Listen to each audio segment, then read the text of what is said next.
हे भोला सब दुख काटो हमारा, हे शंभो सब दुख काटो हमारा।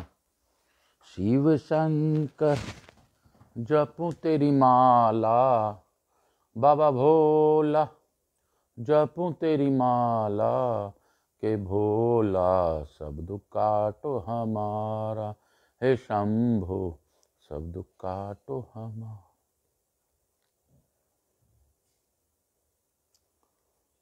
यहाँ के स्थान देवता, वास्तु देवता, ग्राम देवता, क्षेत्रपाल देवता, हमारी कुल देवी की सरस्वती माता और गणपति गणेश का आह्वान करता हूँ। गणपति गणेश को प्रथम पूज्य देव के रूप में मनन करते हुए, उनका प्रथम पूज्य करते हुए उनसे प्रार्थना करता हूँ कि दसों दिशाओं को मुक्त करें, ताकि सभी देवी देवता यहाँ आकर अपना स्थान ग्रहण कर सकें। हमारे और हमारी हिंदी जो भाषा है, इसको देव भाषा में परिवर्तन कर उनको समझाने का भी कष्ट प्रदान करें। आपसे ऐसी प्रार्थना है। इसके साथ ही मैं अपने गुरु आचार्य संगीत कृष्ण जी महाराज सांवरिया बाबा को भी वंदन करते हुए, नमन करते हुए, उनसे आज्ञा प्राप्त कर आज की कथा को प्रारंभ करूंगा। आज दिनांक 17/11/2023, दिन शुक्रवार। आज के दिन बहुत ही अच्छा अद्भुत कथा हम लोग को सुनने मिल रही है। ये बाबा भोलेनाथ की ही दया है। इस महापुराण में हम लोग उनके सानिध्य में रहकर कथा सुन सके। हे शंकर शंभु, हे पार्वती मैया, आप लोग गौर बिंदोराज जिस तरह बन करके कथा सुन रहे हैं, उसको सुनते रहें। हम लोगों पर अपनी अखंड कृपा बनाए रखें। मैं आकाश कुमार राजगढ़िया, बंसल गोत्रोत्पन्न हूँ, उमाशंकर नारायणी देवी राजगढ़िया का पुत्र, सांवरिया बाबा का शिष्य, अपने पितरों को मनन करते हुए, ध्यान करते हुए पुत्रों के आगे की गति प्रदान करने के लिए प्रार्थना करता हूँ। मेरे नाना के यहाँ भी अगर कोई पितर कष्ट हो तो उनको भी मुक्ति प्रदान करें, मैं ऐसी प्रार्थना आपसे करता हूँ। मैं अपने सभी रिश्तेदारों को, जो भी मुझसे उपेक्षा है, उनके भी पितरों की मुक्ति हो, पापों का नाश हो, ऐसी मेरी प्रार्थना है। मेरे बंधु बांधव जो भी इस कथा को श्रवण करें, उनका पापों का नाश हो, ऐसी मेरी प्रार्थना है। मेरे व्यापार से जुड़े मेरे जो भी व्यवसायी गण हैं, उन सबों पर अपनी अखंड कृपा बनाए रखें। हे महादेव, मैं आकाश राजगढ़िया आपसे यह प्रार्थना पूर्वक विनती करते हुए आपसे अनुरोध करता हूँ कि आप ही यह कथा कर लें, आप ही करवा लें, आप ही सुन लें, आप ही सुनवा लें। आप ही तंबुरुका जी के रूप में यह कथा मेरे मुख से निकलवा दे। हे महादेव, मैं अज्ञानी हूँ, मेरे में कोई ज्ञान नहीं है, मैं अबोध बालक हूँ, मैं तो बस आपका निमित्त हूँ, आप अपना निमित्त कार्य कर ले। हर हर महादेव। श्री शिवाय नमस्तुभ्यम। हर हर महादेव, हर हर महादेव, घर घर महादेव। श्री शिवाय नमस्तुभ्यम। हर हर महादेव, हर हर महादेव। शिव काशी काशी काशी, शिव काशी काशी काशी, शिव काशी।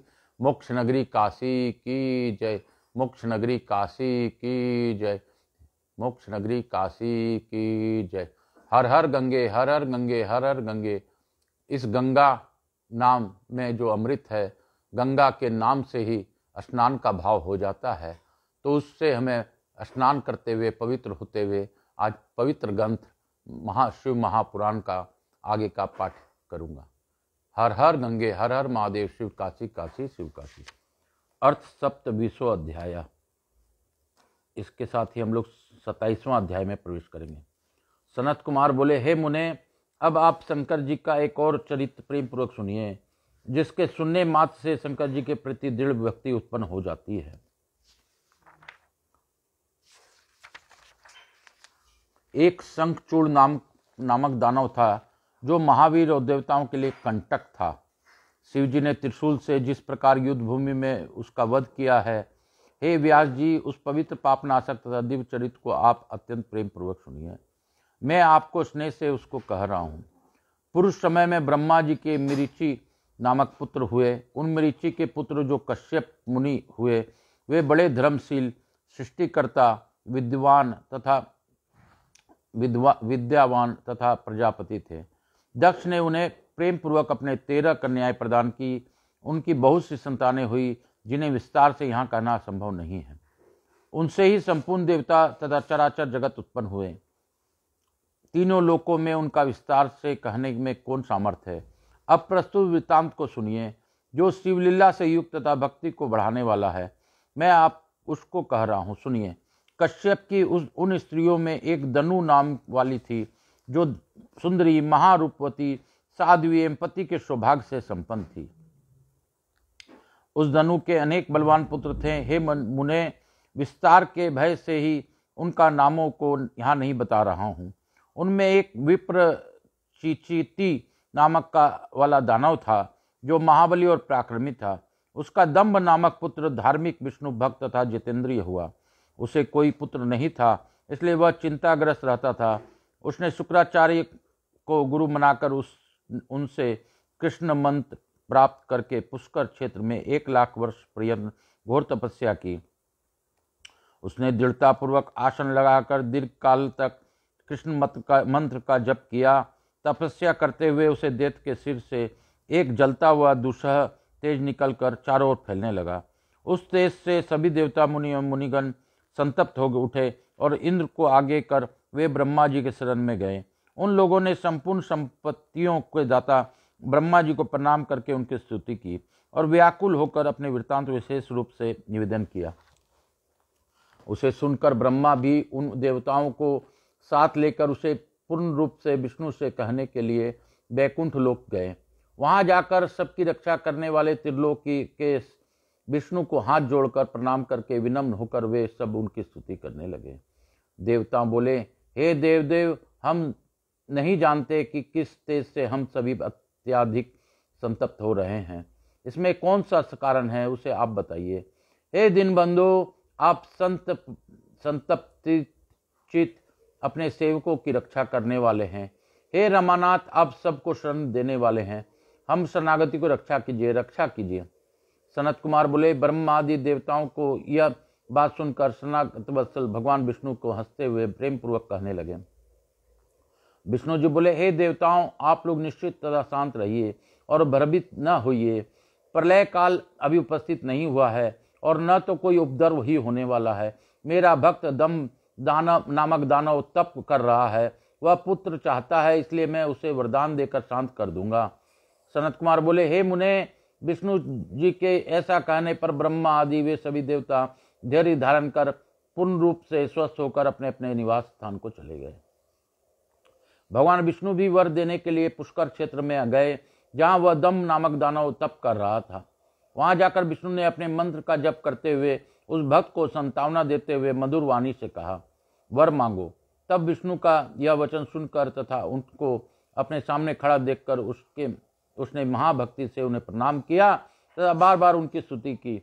दंभ बोला, हे देवदेव, हे कमलालोचन, हे रामानाथ, हे त्रिलोकेश, आपको प्रणाम है। मेरे ऊपर कृपा कीजिए। आप मुझे महाबली, पराक्रमी, तीनों लोकों को जीतने वाला, वीर देवताओं के लिए अजय तथा आपकी भक्ति से युक्त पुत्र प्रदान कीजिए। सनत कुमार बोले, दानवेंद्र के इस प्रकार कहने पर नारायण ने उसे वैसा ही वरदान दिया और हे मुने, उसे तपस्या से विरत कर वे अंतर्ध्यान हो गए। भगवान के अंतर्ध्यान हो जाने पर सिद्ध हुए तप वाला तथा पूर्ण मनोरथ वाला वह दानव उस दिशा को नमस्कार करके अपने घर चला गया। उसके बाद थोड़े ही समय में उसकी भागवती पत्नी ने गर्भ धारण किया और अपने तेज से घर को प्रकाशित करते हुए वह शोभा प्राप्त करने लगी। हे मुने, सुदामा नामक गोप, जो कृष्ण का प्रधान पार्षद था, जिसे राधा ने शाप दिया था, वही उसके गर्भ में आया। समय आने पर उस साध्वी ने तेजस्वी पुत्र को जन्म दिया। इसके अनंतर पिता ने बहुत से मुनियों को बुलाकर उसका जात कर्म संस्कार कराया। हे द्विश्रेष्ठ, उसके उत्पन्न होने पर भगवान महान उत्सव हुआ और पिता ने शुभ दिन में उसका शंखचूड़ यह नाम रखा। वह शंखचूड़ पिता के घर में शुक्ल पक्ष के चंद्रमा के समान बढ़ने लगा और बाल्यावस्था में ही विद्या का अभ्यास कर अत्यंत तेजस्वी हो गया। वह अपनी बाल क्रीड़ा से माता पिता के हर्ष को नित्य बढ़ाने लगा। वह सभी को प्रिय हुआ और अपने कुटुंबियों को विशेष प्रिय हुआ। इस प्रकार से श्री महापुराण के अंतर्गत दूतरूप संहिता पंचम युद्ध खंड में संघ चूड़ोत्पत्ति वर्णन नामक 27वां अध्याय पूर्ण हुआ। बोलो शंकर भगवान की जय। काशी काशी शिव काशी, काशी काशी शिव काशी, काशी काशी शिव काशी, काशी काशी शिव काशी, मोक्ष नगरी काशी की जय। सनत कुमार बोले उसके बाद उस अर्थ 28वां अध्याय। सनत कुमार बोले उसके बाद उस शंखचूड़ ने जेगिशिव महर्षि के उपदेश से ब्रह्मा जी के पुष्कर क्षेत्र में प्रीतिपूर्वक बहुत काल प्रयत्न तप किया। उसने एकाग्र मन होकर इंद्रियों तथा उसके विषयों को जीतकर गुरु के द्वारा दी गई ब्रह्म विद्या का जप करना प्रारंभ किया। इस प्रकार पुष्कर में तप करते हुए उस शंखचूड़ दानव को वर देने के लिए लोक गुरु विभु ब्रह्मा सिद्ध वहां गए। ब्रह्मा ने जब उसे दानवेंद्र से कहा वर मांगो, तब वह उन्हें देखकर अत्यधिक विनम्र होकर श्रेष्ठ वाणी में से उनकी स्तुति करने लगा। उसके बाद उसने ब्रह्मा जी से वर मांगा कि देवगण मुझे जीत न सके। तब ब्रह्मा जी ने प्रसन्न मन से उनसे कहा कि ऐसा ही होगा। उन्होंने उस शंखचूड़ को जगत के मंगल को भी मंगल बनाने वाला जगन मंगल मंगल नामक और श्रवत विजय प्रदान करने वाला दिव्य श्री कृष्ण कवच प्रदान किया। तुम बद्रिका आश्रम चले जाओ और वहां तुलसी के साथ विवाह करो। वह पति को कामनाओं से वहीं पर तप कर रही है।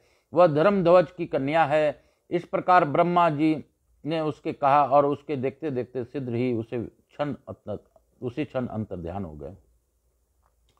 तदनंतर तपस्या से सिद्ध प्राप्त कर उस शंखचूड़ ने वहीं पुष्कर में ही जगत के परम कल्याणकारी उस कवच के गले में बांध लिया। उसके बाद तपस्या से सिद्ध मनोरथ वाला प्रसन्नमुख वह शंखचूड़ ब्रह्मा जी के आज्ञा से सिद्ध ही बद्रिका आश्रम में आया। वह दानव शंखचूड़ अपनी इच्छा से घूमते हुए वहां आ गया जहां धर्मध्वज की कन्या तुलसी तप कर रही थी।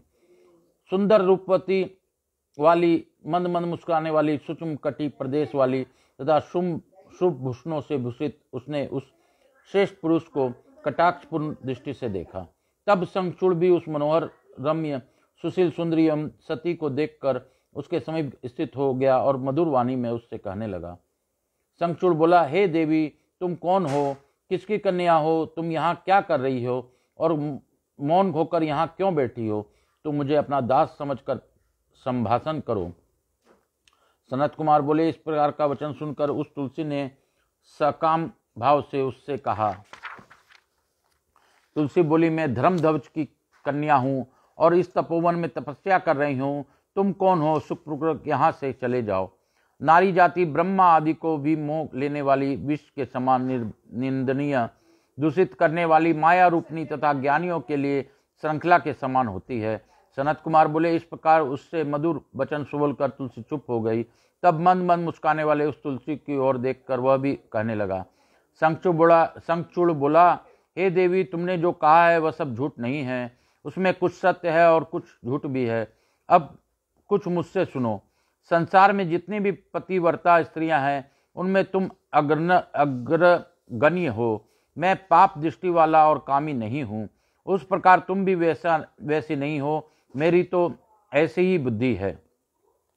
हे शोभने, मैं इस समय ब्रह्मा जी की आज्ञा से तुम्हारे पास आया हूँ और गंधर्व विवाह के द्वारा तुम्हें ग्रहण करूंगा। हे देवी, मैं देवताओं को भाग देने वाला शंखचूड़ नामक देते हूँ। हे भद्रे, क्या तुम मुझे नहीं जानती और क्या तुमने मेरे नाम कभी नहीं सुना है? मैं विशेष करके दनु के वंश में उत्पन्न हुआ हूँ और दंभ का पुत्र शंखचूड़ नामक दानव हूँ। मैं पूर्व समय में श्री कृष्ण का पार्षद परशुरामा नामक गोप था। राधिका के साप से मैं इस समय दैत्यराज हूँ। मुझे अपने पूर्व जन्म का स्मरण है। मैं श्री कृष्ण के प्रभाव से सब कुछ जानता हूँ। सनत कुमार बोले, इस प्रकार कहकर शंखचूड़ चुप हो गया। तब दानवेंद्र के द्वारा आदर पूर्वक सत्य वचन कहे जाने पर वह तुलसी संतुष्ट हो गई और मंद मंद मुस्कुराती हुई कहने लगी। तुलसी बोली, आपने अपने सात्विक विचार से इस समय मुझे पराजित कर दिया है। संसार में वह पुरुष धन्य है जो स्त्री का पराजित नहीं होता। जिस पुरुष को स्त्री ने जीत लिया वह सत्कर्म में निरत होने पर भी नित्य अपवित्र है। देवता, पितर तथा मनुष्य सभी लोग उसकी निंदा करते हैं। जनन एवं मरणन के सुख के में ब्राह्मण 10 दिनों में शुद्ध होता है, क्षत्रिय 12 दिन में, वैश्य 15 दिन में और शूद्र 1 महीने में शुद्ध होता है। ऐसी वेद की आज्ञा है। परंतु स्त्री के द्वारा विजित पुरुष बिना चिता दहा हुए कभी भी शुद्ध नहीं होता। उसके तर्पण का जल एवं पिंड भी पितरलोक इच्छा पूर्वक ग्रहण नहीं करते और देवता उसके द्वारा दिए गए पुष्प फल आदि को ग्रहण नहीं करते हैं। उसके ज्ञान श्रेष्ठ तप जप होम पूजन विद्या एवं दान से क्या लाभ है, जिसके मन को स्त्रियों ने हर लिया हो। मैंने आपकी विद्या का प्रभाव जानने के लिए ही आपकी परीक्षा ली है, क्योंकि स्वामी की परीक्षा करके ही स्त्री को अपने पति का वरण करना चाहिए। सनत कुमार बोले, अभी तुलसी इस प्रकार कह ही रही थी कि जगत सृष्टा ब्रह्मा जी वहां आ गए और वह वचन कहने लगे। ब्रह्मा जी बोले, हे संचूड़, तुम इसके साथ क्यों संवाद कर रहे हो? गंधर्व विवाह के द्वारा तुम इसको ग्रहण करो। तुम पुरुषों में रत्न हो और यह सती भी स्त्रियों में रत्न है। चतुरों के साथ चतुर का संगम गुण युक्त होता है। हे राजन, यदि विरोध के बिना ही दुर्लभ सुख प्राप्त होता हो तो ऐसा कौन है जो उसको त्याग करेगा? जो विरोध सुख का त्याग करने वाला है वह पशु है, इसमें संदेह नहीं है।